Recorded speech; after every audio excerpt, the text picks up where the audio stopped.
Welcome to a new episode of the CSUSB Advising Podcast. As always, this is Matt Markin, and I'm an academic advisor in the ASUA Academic Advising Office here at Cal State San Bernardino. And joining me is a returning guest and my boss, Ed Mendoza, the Director of Academic Advising at CSUSB. Ed, welcome back. Thank you, Matt. Always fun to be here, and hello to everyone. And on today's episode, we thought it would be great to hear from you, students at CSUSB, and get your views on things with student life, your do's and don'ts, as well as your study tips, your personal growth as a student. So we have two amazing students with us today, and they also work as student assistants in our office. And let's start with them introducing themselves and sharing a little bit about themselves. So like your name, major, your year in school, a little bit of your background. Let's start with Anita. All right, I get to go first. Hi everyone. So my name is Anita. I'm a junior undergraduate. My major is in anthropology. I have a minor in ethnic studies, and I also have a GE minor in social diversity and social justice. So that just means all my GEs were social justice topics. What other points am I hitting? Oh no, that's good. That's good. Okay. You got a lot you're doing as a student already. Anaya, go for it. Mine isn't as impressive as Anita's, but I am a kinesiology major with a concentration in exercise science. So, well, hello everybody. And what class level are you?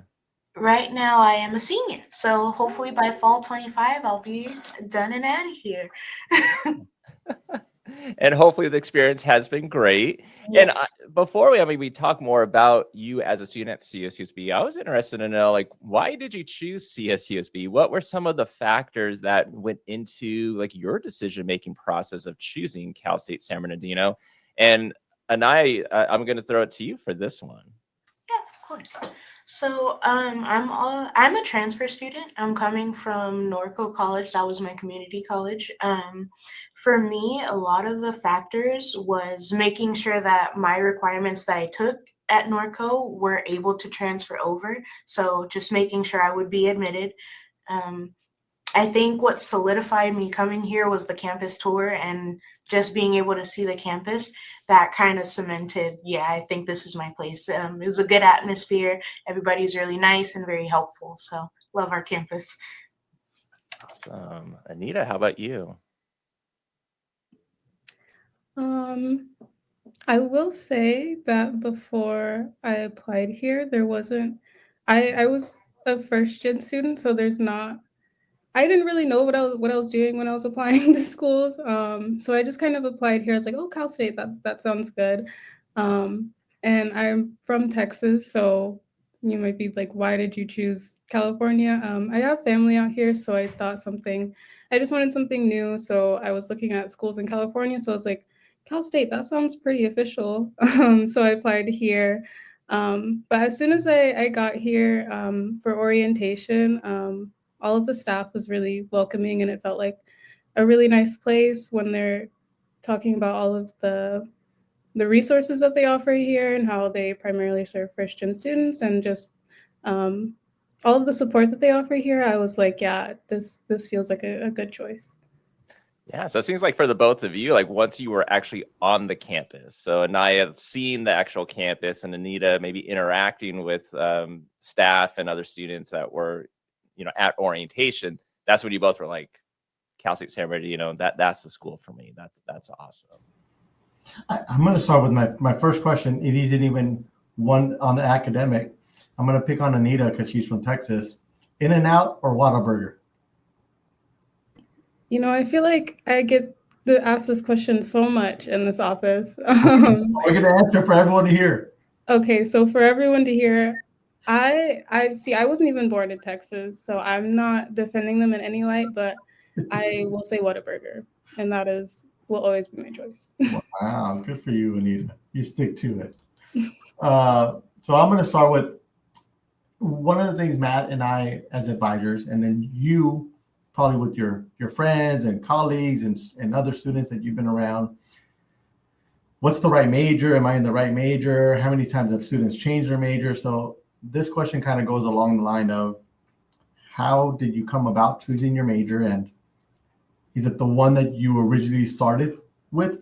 Anaya, you from Norco, and Anita, you here. Is it the one you've always wanted, and are you still in it? And to go along those lines, we'll get to the next part of it. How do students consider choosing that major? So if you can talk about how you got to your major and you feel comfortable with it, especially because you're a junior and senior now, a little bit about that. So I'll start with Anita.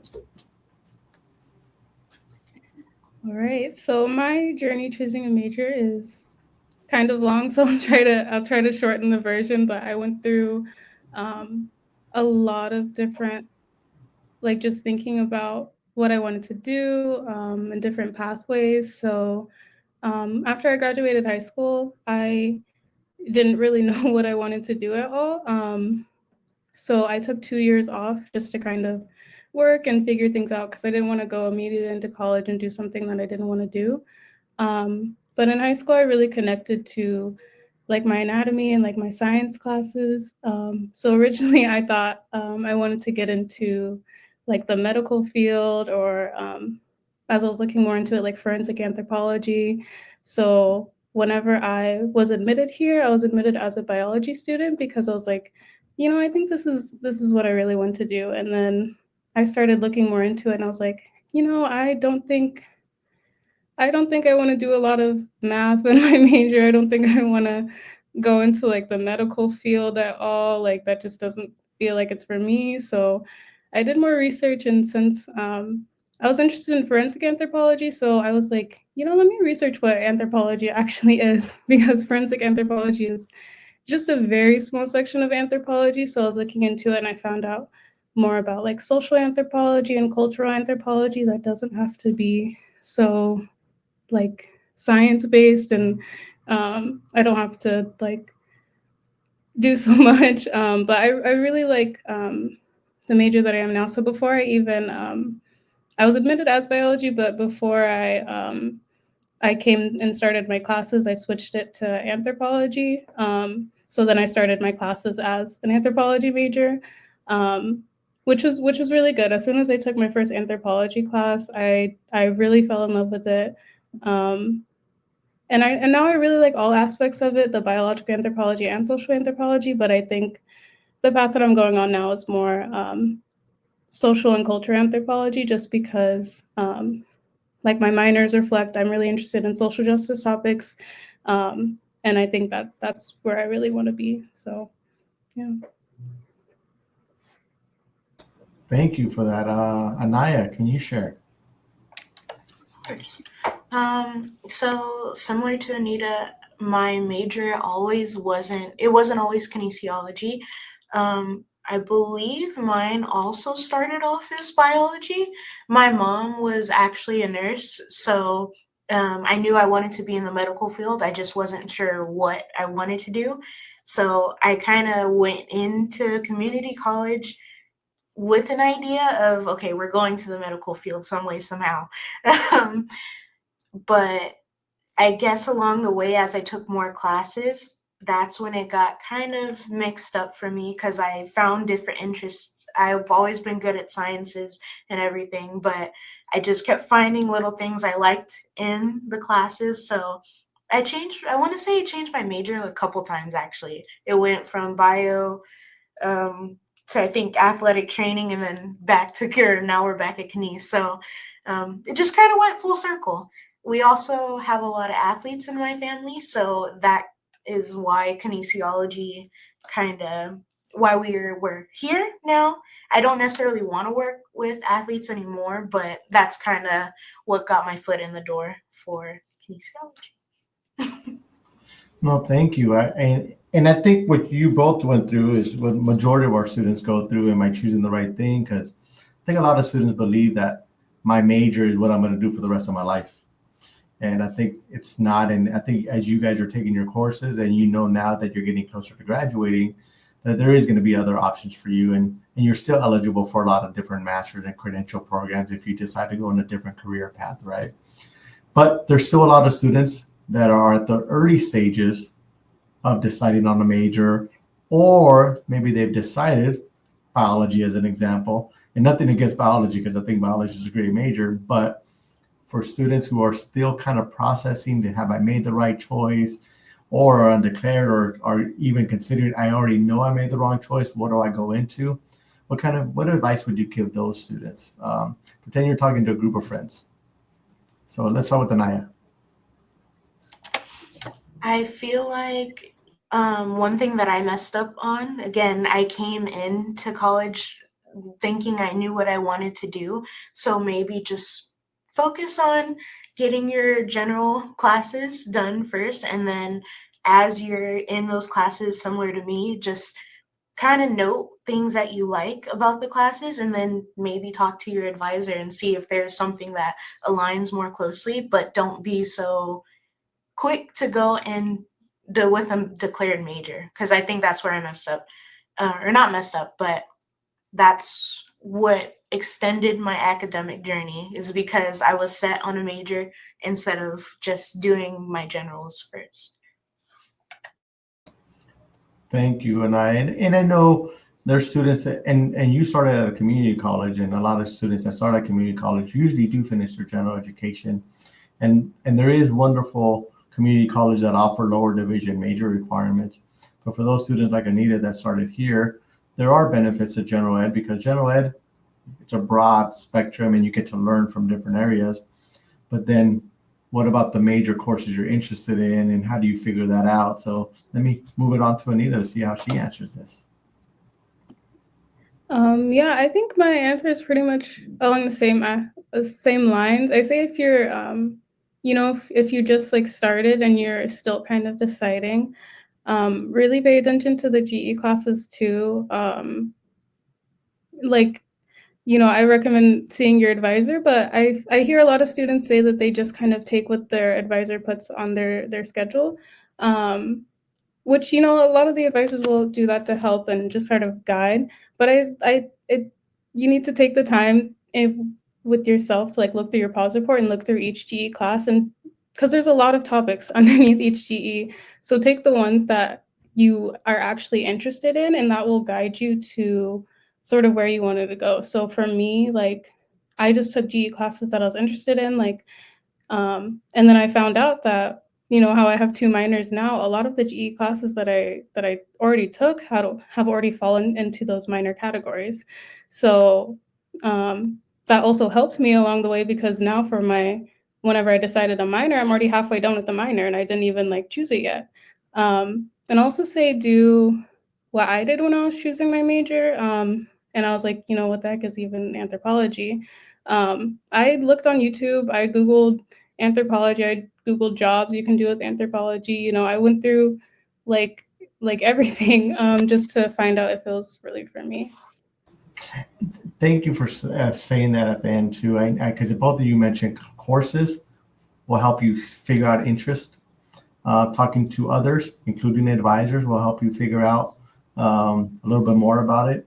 I don't know nowadays, is this generation using Google still?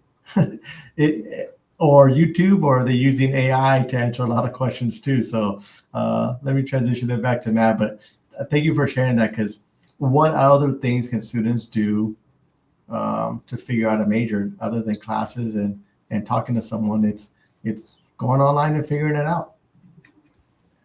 Yeah, I mean, and you're mentioning the Google, YouTube, but just like what's going to happen by the time this episode goes out, you might already have access to ChatGPT through Cal State San Bernardino. So that could be maybe another resource to use potentially for career searches and interview prep, or whatever it might be, study help, having a study buddy. So that will be interesting to see how things go with that. But go ahead, Ed. I was just going to circle it back to what I mentioned earlier, that a degree doesn't mean that's your career for the rest of your life.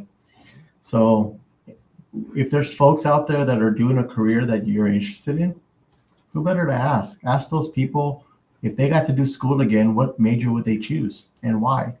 And maybe that's the path that they would take, because now they find a connection to what I'm learning, to what the career I want to do. And when students find a connection to this applies to me, there's more motivation in the class. There's more, it doesn't feel so tedious to have to go to these classes. There's excitement to go to these classes because this is what I'm going to apply to for the next 30, 40 years in terms of career. Well, I think even connected to that is, students might think only go to office hours to talk to their professors of their classes just about the class. But if they're in a field that you might be interested in, talk to them about career options, maybe how they got to CSUSB as a professor, what they might have done prior to teaching at Cal State San Bernardino. And you might find a wealth of information that way. It's mentioned about maybe when you're taking GEs, take classes that you might be interested in. One thing that I learned from Ed was kind of go through like a certain GE area. And if there's 8 choices, tell the student briefly about what each class might be about to see if any of that might strike their interest. And then that might be the class they might want to take for that specific GE area.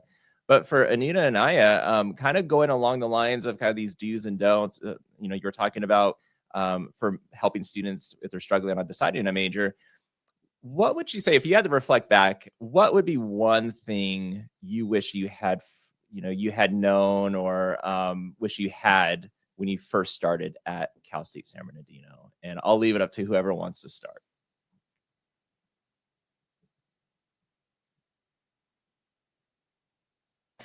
I had to think about it. I feel like Matt is also my assigned advisor, I always say. But I feel like Matt did a really good job explaining like my courses to me and breaking it down in that sense. I do wish that I had a little more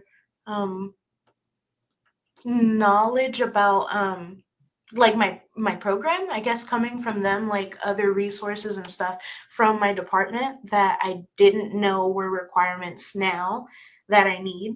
I wish there was, I guess, just more tabling events or something to just kind of advertise those services a little better. That was my biggest thing, just so that because there's a lot of things that for me, I use the website a lot. It's very helpful, but not a lot of students take the time to look into it, unfortunately. So had I not gone on the kinesiology website, I wouldn't have known like they offer internships on campus, off campus, opportunities to work in the department and stuff like that. So just more opportunities to hear about those sources earlier on. Yeah, I mean, because you get a lot of the tabling maybe at new student orientation, but after that, maybe it's kind of off and on when the tabling happens. But you are on the website, but maybe some students maybe don't even know where to start, where to go on the website because there's so much out there. But great tips. Anita, how about you? I'm still kind of thinking about it too, but I would say that it's along the same lines as Anaya. Just use all of the resources that you can. I know that it's like a scary process, and I definitely came into school and I was like, even after seeing like I had like an appointment with a peer advisor and like my advisor, but I was still like, I don't know how to work a pause report. I don't know like what any of this stuff does. So I say really just take advantage of like all of the help you have and really like advocate for yourself, because you really need to, even though you might not know the questions that you need to ask, if you don't know something, then say that. Don't be afraid with like your advisors or like people you're meeting with. Just ask questions. Even if you don't know what the question is, can you just be like, I don't understand this, can you explain it more? And just taking advantage of like Anaya said, like the tabling and like just people around campus, events around campus. I think that's what I did coming from out of state. So I think it was a little bit, it was harder for me because I'm not a very social person, and I don't like, I don't know, just being in social settings. But I think it was a little bit easier for me coming from out of state because I was like, I really need to make the best out of this experience, and I really need to make connections. So I as a freshman, I went to every event that I can. I stayed in the dorms, so I went to every housing event, and I just tried to do my best to make connections and meet new people. And I think that's what has helped me the most, like being more knowledgeable about the campus and just my academics. And that's how I found a job at advising too. So Yeah, and you're talking about a lot of networking, and sometimes you don't have to necessarily go to like a huge event. Like it could be literally, if I'm on campus, let me talk to my next door roommates, and maybe I might learn something and be able to find out about something going on campus or a job or something. But kind of going along those lines, and you both kind of address some of it. But if there's anything you want to add to this, are there any biggest mistakes that you think students make and how they can avoid them? And whoever wants to start with that one. I can start. I can just maybe talk about more how important it is to again advocate for yourself. I think the biggest mistake that you can do is just like being afraid to like just say that you don't know, and it's really scary. You're in this new place and you don't really know like the systems of college, especially for like first-gen students. But I know that a lot of the people within this university are first-gen students. So the people here are the staff here is really geared to like help you. So it's okay to say that you don't know. I think the worst thing that you can do is just kind of passively be like, oh, it's gonna like, I don't need to like look into my classes any further. Like I have the schedule set up, so I don't need to like change anything. If something doesn't work for you, then say that and find someone that can help you with that. I think also to add on to that, I don't think there's nothing wrong with asking questions, because you never know who might have your question as well, someone you might be able to pass that information onto. I think that also leads into making sure that you build connections with your peers and your classmates. I know there is another student assistant who's the same major as me, and she's a freshman, and I feel like it's helpful to her, and it kind of helps reflect the knowledge you learn or we've picked up here at CSUSB, being able to kind of help and pass on those resources instead of gatekeeping. So just making sure that you're building those connections with your peers, making sure you share information you might get, because again, not everybody might not be as knowledgeable on navigating the website and stuff. Just spreading the information you get as well. Yeah, so you're able to already give back while you're already a student at CSUSB, which is fantastic. No, you guys are both wonderful, and I know I always see you guys talking to the other students. Not only are the ones that work with us, but even students that ask questions at the front. You answer their question, but then you give them your own personal advice, which is nice for students to hear. Because though Matt and I were students at Cal State San Bernardino, the years have been it's been a big gap in terms of when we were students compared to you all. So it's, I know we both look so young still, right? Anaya and Anita. Exactly. I'll say it's been longer than a year that I graduated. How about that? But along with all those connections and finding resources, and I think all that information is very helpful for students to make connection and to persist, because there's always obstacles along the way. There's always barriers that happen, whether at home, whether with family, whether with personal, what keeps you going and motivated. So, but part of that is, and I've heard this for a while, the number one predictor of success is you passing your classes. So the main purpose of why you came to college is to earn a bachelor's degree. And along the journey, along the way, you'll make friends, you'll build connections, you'll make networks, and you'll develop skills to make you successful in your career along the way. But in order for us to get that bachelor's degree, we have to pass these courses that you need to take. Some that you really enjoy and some that you may not enjoy. So any tips on what's worked for you in terms of studying? So what study habits have worked for you the best? And I'll start with whoever wants to go first. For me, I'm a big note taker. I have to take physical notes. For me, it just, especially using different colors, it kind of helps pop out certain information. Or for me, it's just kind of like a muscle memory thing. Like I'm able to remember what I write. It sounds really weird. But that I ask my professors a million questions. I know they'll probably get annoyed, but there's no wrong. You can't ask a bad question. The only bad question is the one that you don't ask. So just making sure you're able to ask, or you ask questions if you're not comfortable with your professor, making sure you ask a peer or see if they can kind of coach you through it.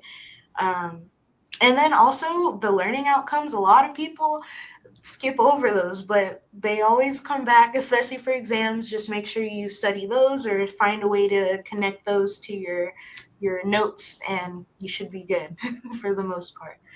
And to go along with that, one of the things I add, if you can add to this, Anaya, so those study tips, but how do you manage that with 4 or 5 or 6 classes at the same time?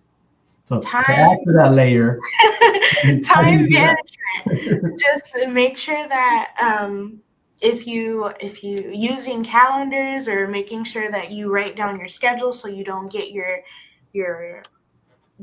classes mixed up, making sure you write down important dates, making sure you actually pay attention to the syllabus and their dates, and that you're in communication with your professors. Just making sure you're organized helps and takes you a long way. I think from me being a freshman till now, I think if I would have taken more heed into organizing and making sure my time management was on point, I would have been a lot more successful earlier on than now. It's a live and learn experience being in college. Yeah. Anita, study habits that worked for you and how all that time management plays a part of it too.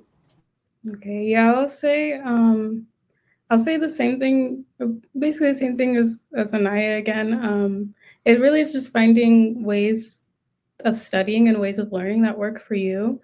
It can be hard, but also for me, I also knew that I was a person that I have to take physical notes. Like if you're a person that likes to take digital notes, who likes to take notes on your laptop, on your tablet, that's amazing. I feel like that's honestly more convenient.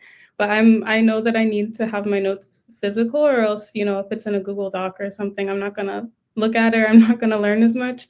So I get to indulge into things that make me excited about it. So like buying new stationery, buying new sticky notes, and like different color pens and stuff really helps me be a little bit more excited about, having to do schoolwork. So I think that really helps too.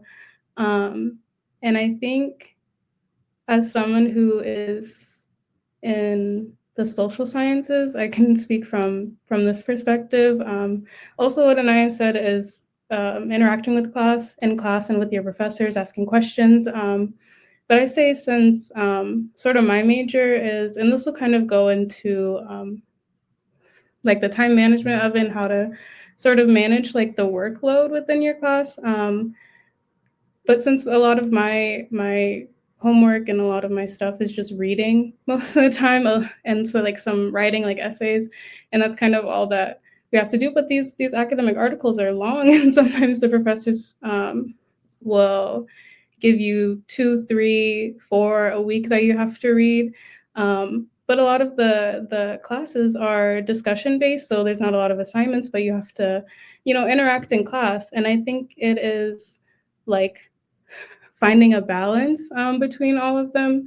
And this may seem like not great advice, but it is what I've heard from my professors and a lot of academics who are in the social sciences, that because reading is a lot. So I say find the way that helps you retain the information within like the things that you're reading. So I hear a lot of read the introduction of the articles and then the conclusion, and then, find bits and pieces in between. If you don't have a lot of time, find bits and pieces in between that sort of that you can read without reading the whole thing. And then you have something to say in class, and be sure to, even if you did read the introduction or conclusion, like you can get a lot from that. That's the whole main argument of like the paper. So you can still engage in class and engage in like questions with the professor and still learn a lot that way.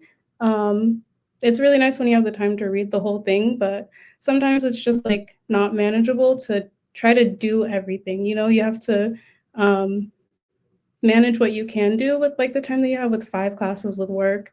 So yeah, just finding what works for you for studying and retaining information, and then just applying that in class. Thank you. In full transparency, I wasn't much of a reader in college, but I really focus in the class. I really try to sit in the front and pay attention because I knew I wasn't going to read as much. But nowadays, with all the technology and stuff, maybe I would have used the audio version of things, or I would have asked AI to read it for me as I'm driving or as I'm doing something to retain more of that information. That's the kind of learner I was. So to go along the lines, and I think, Anita, you said the word motivated, and why you buy stationaries and color pens to get you motivated to school. That's the next part of my question is, because one of the things we've noticed as in advising, and we notice with just students as a whole, there's a lot of priorities in a student's life. There's family, there's relationships, there's religion, there's work. School's in there somewhere because you guys are attending school to earn a bachelor's degree. But sometimes the priorities change from time to time. So what keeps you motivated in terms of school, and hopefully avoid procrastination? Now, I know some folks, maybe including myself, said, I strive at last minute things, but obviously that's very stressful as well. So what keeps you motivated in terms of your courses, in terms of continuing school, and what helps you, if you're able to, and be honest if you're not, procrastination, or avoid procrastination? Go for it. Let's start with Anita. Okay. I guess I'll start. I would say this is, I'm going to be so honest, this is a hard question for me every time I get asked.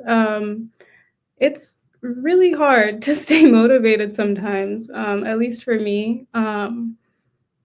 And it's also because I have a lot on my plate too. I'm one of those students who do everything. I have work, and I have all of my classes. I have a lot of extracurriculars, and I have outside research programs. I do independent research as well.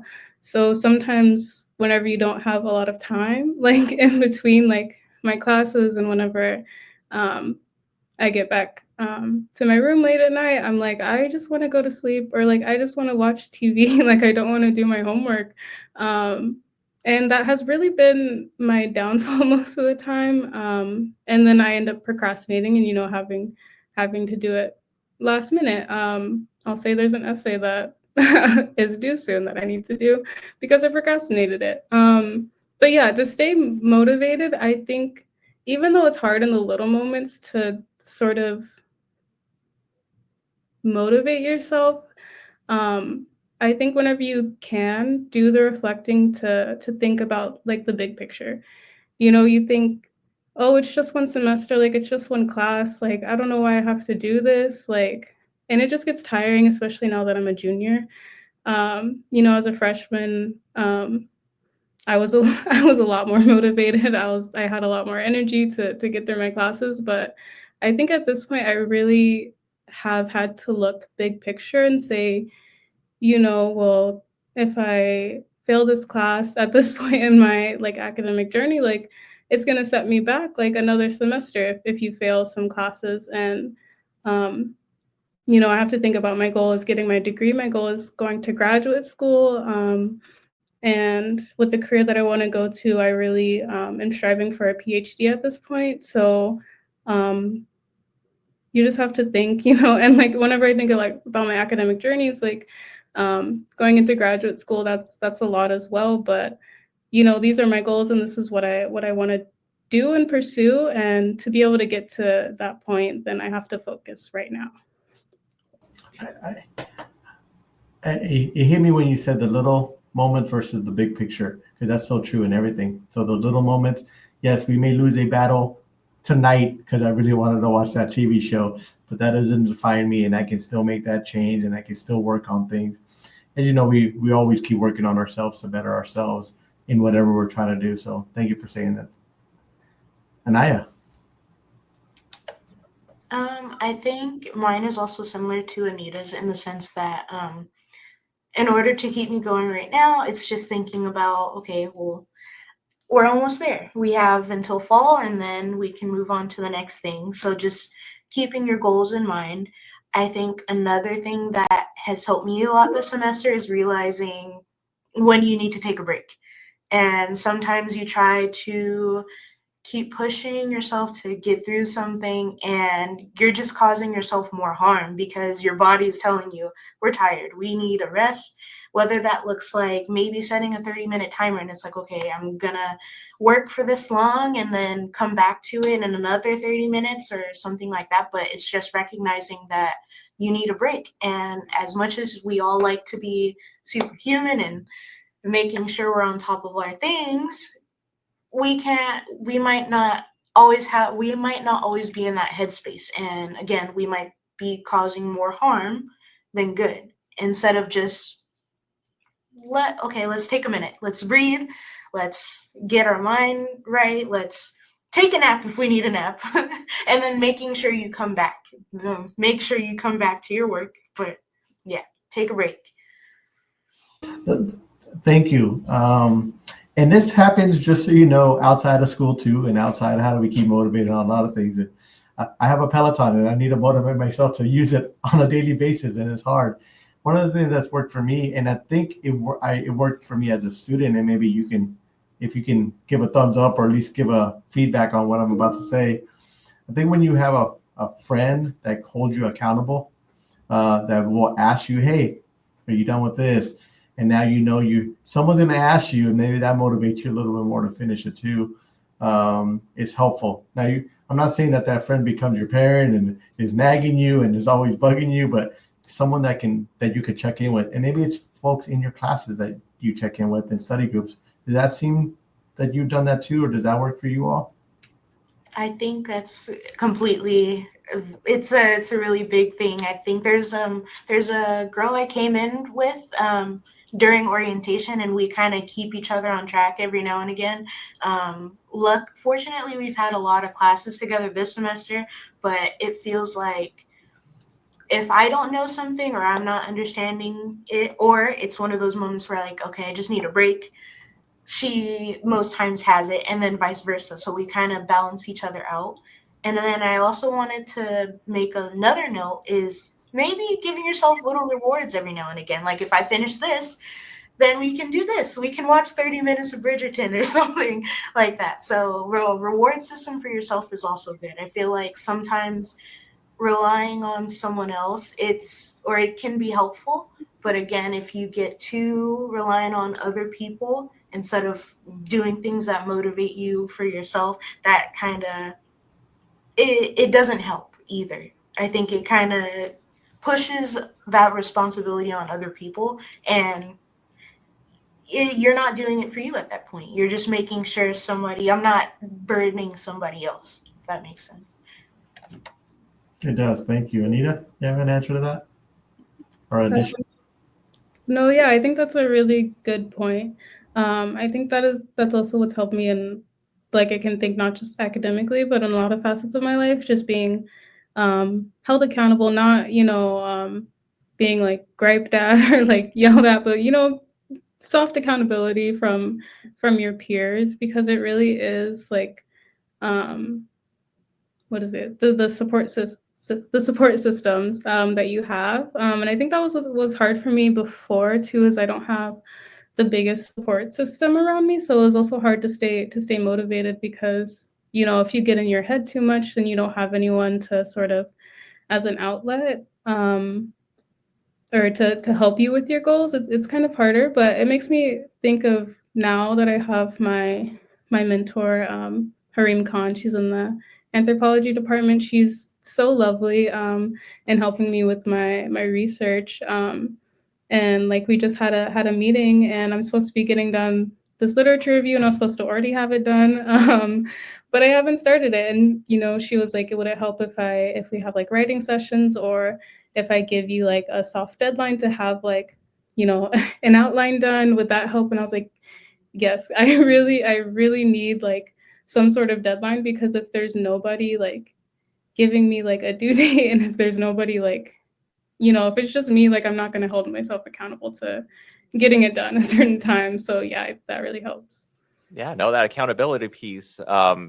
Yeah, having those soft deadlines and hard deadlines, or even like Anaya was saying, with kind of rewarding yourself.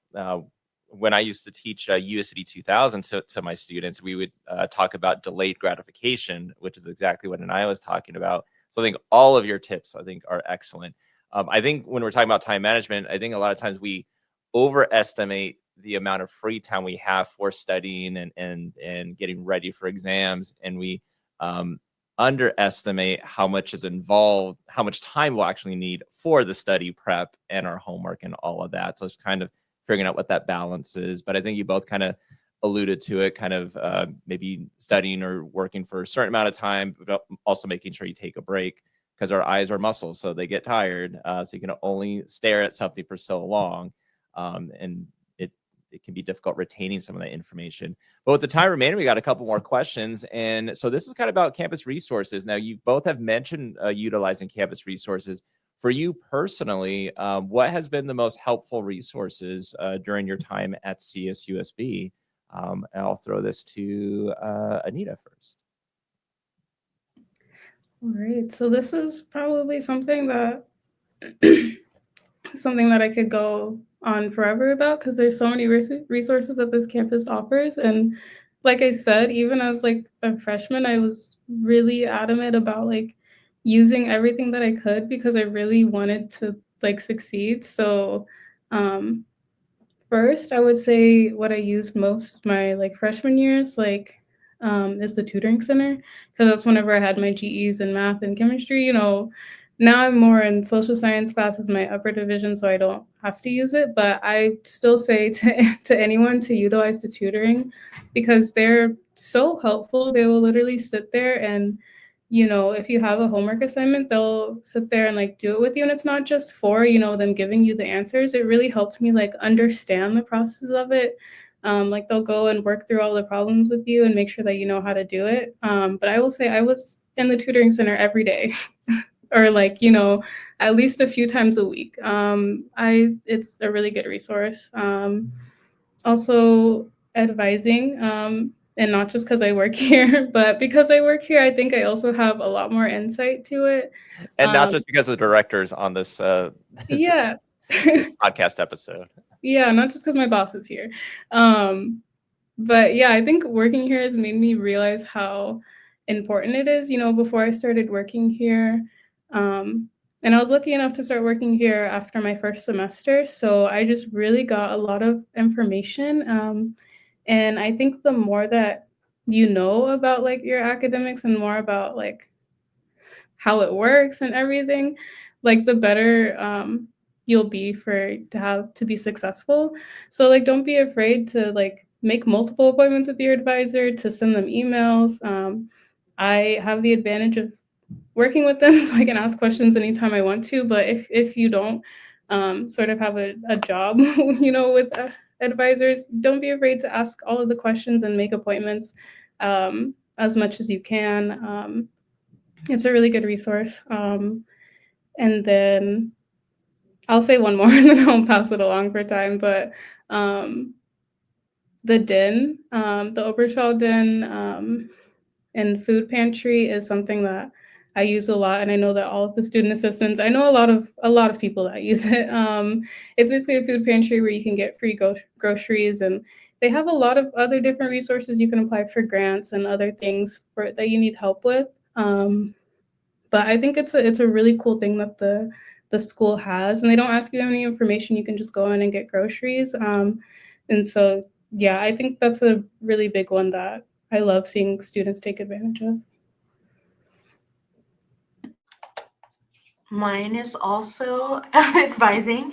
I think it's also because outside of getting help with my courses and everything, we get so much information about other departments as well. A lot of things that we might not always be aware of that's happening, like with financial aid or maybe office of registrar. We get so much information about those departments that I think otherwise we probably wouldn't we would be struggling with.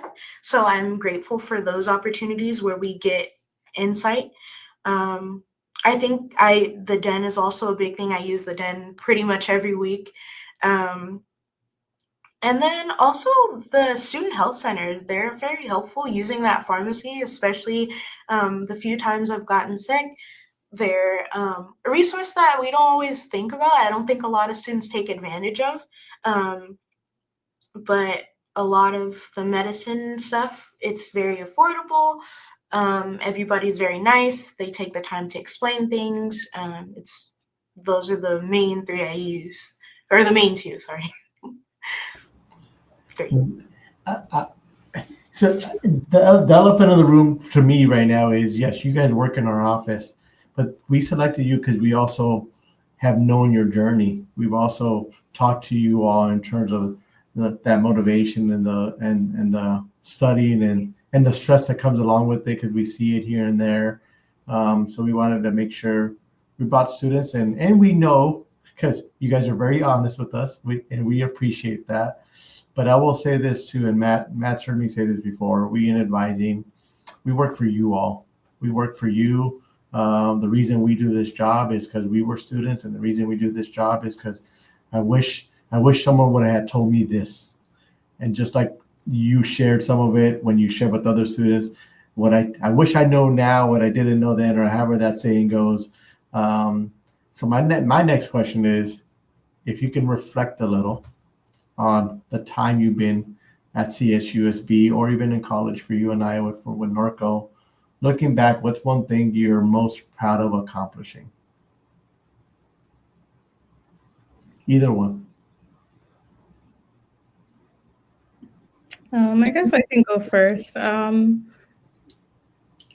Wait, I just lost what I was going to say. Actually, wait a second. What was the question? I just blanked. No, it's okay. I'm going to ask again. So looking back, what's one thing you're most proud of accomplishing? Oh, okay. I remember now. So yeah, I think I'm most proud of in my academic journey, or just like this whole thing, is getting out of my comfort zone. I know that even now I'm really shy and I don't talk a lot, but if you would have seen me like 4 or 5 years ago, you would have thought it was like a different person. Like my first job was at like Family Dollar, and I was just so scared. Like I was like 18. I didn't say anything. I didn't like speak up for myself. Like it was just it was just a different time. And I think this journey has helped me learn that I really like I said before, making connections, networking, and just taking advantage of all of the opportunities that I have has really pushed me out of my comfort zone and pushed me out to be able to advocate for myself and be able to ask more questions. And I think that's just kind of it. Just like sort of pushing myself to be a better version of myself to sort of get to where I need to go. It makes me think of a quote of, in order to have something you never had, you have to do something you've never done. And for a lot of folks that are in college, it's because they want to make a change, either for themselves or for their family or for the next generation. And that thought process is, if I keep doing the same, what's the difference? What's going to change? So I need to do something different. And I think that's part of it. It looks like you've kind of gone through that. And I think you built the confidence that whenever the next challenge happens in master's, PhD, that you have that same mindset. I need to do something I haven't done before so I can get to it. So thank you, Anaya. I think for me, I think it's just like the little milestones, like I think a big thing for me is celebrating the small victories for myself. I feel like since I'm a transfer student, one of my biggest challenges is burnout. and handling that. So I think one thing that's kind of helped me and something that I'm happy about is just being able to celebrate, like, okay, I made it through this class, or simply being able, like, I filed my grad check. It's small little things. And then I think, what else? Just all the little skills I've learned along the way, like, similar to what Anita said.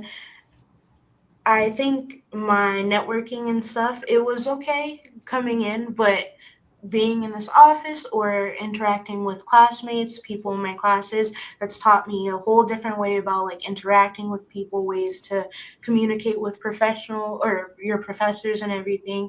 Um, if you don't know how to ask a question, like Anita said, just kind of figuring out how or maybe who to ask or go about solving the problem for yourself. So those are the big accomplishments. No, and I've always appreciated it. And sometimes, and Matt might do this too. And we thought of this podcast because we do this on a daily basis. Sometimes, who better to ask than students going through it? And sometimes we'll just pick your brain. What are your thoughts on this? Or how should we communicate this? Or what are your, and we appreciate that you guys are always honest. And I say thank you, at least for today's podcast, that you guys were very honest and transparent and vulnerable to share what your journey, because I think that benefits all our other students or anyone that listens to this podcast. So thank you. Yeah, and look how this conversation went, how time flies, and we have reached the end of this podcast episode. So Anaya and Anita, thank you so much for joining us on this podcast today. Of course. Thank you for inviting us. All right.